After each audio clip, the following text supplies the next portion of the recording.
Hello, everybody, and welcome to the First Step Act Federal Prison Consulting Federal Prison Authority channel. Today, we want to talk about some important updates that are going to be coming up really soon in the Bureau of Prisons that are in accordance to the First Step Act that was passed back in December of 2018. One of the first things that is going to happen is we're going to see a change from 47 to 54 days a year good conduct time. Now, I want you to think about this. We want you to think about this, what this is going to do systemically to the BOP.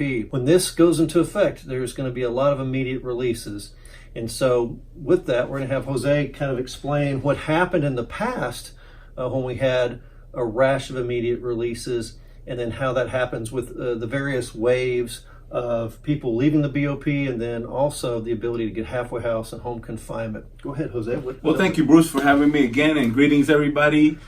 So the impact that a law change has on sentences, inmates that are sentenced, already sentenced. If you look back at the Fair Sentencing Act of 2008 and 2010, which were also known as the crack cocaine laws, there was an immediate impact to release inmates that were having to be released immediately.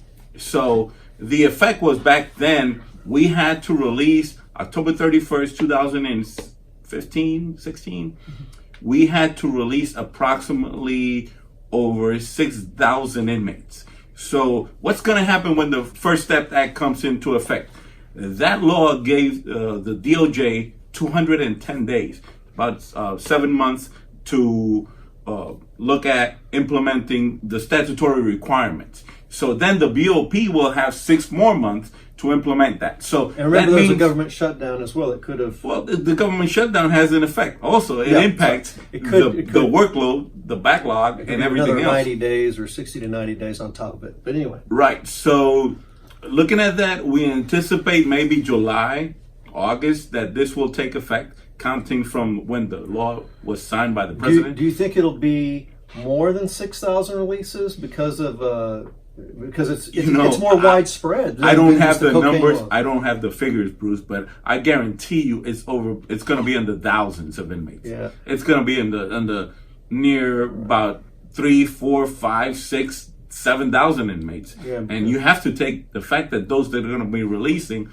within that month. It's all retroactive too. It's all retroactive. Yes, right. Everybody would get a cut of that. So it really will impact. My fair estimate would be over 4,000. Oh, at least to 6,000 inmates. So right. So this is going to impact every inmate in the Federal Bureau of Prisons. So it's going to change every inmate's sentence computation in the Federal Bureau of Prisons. Thousands getting out immediately. Now, what happens after the first wave? That's thousands. Then there's going to be another wave, because the other wave, I'm just going to call it the RRC wave, and because their dates are going to change, and they're going to accelerate their, hopefully, their placement into RRCs, and then hopefully for those that are eligible, home confinement.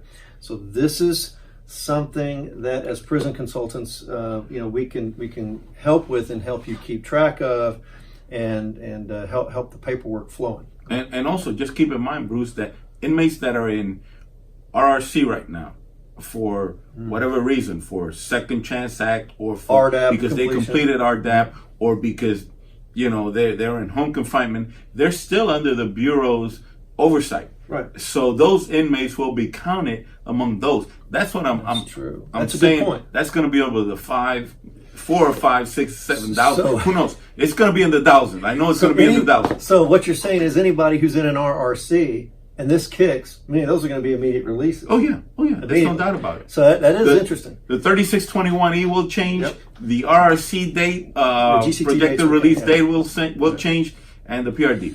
One thing that throws a wild card to this whole thing is those inmates that have had sanctions.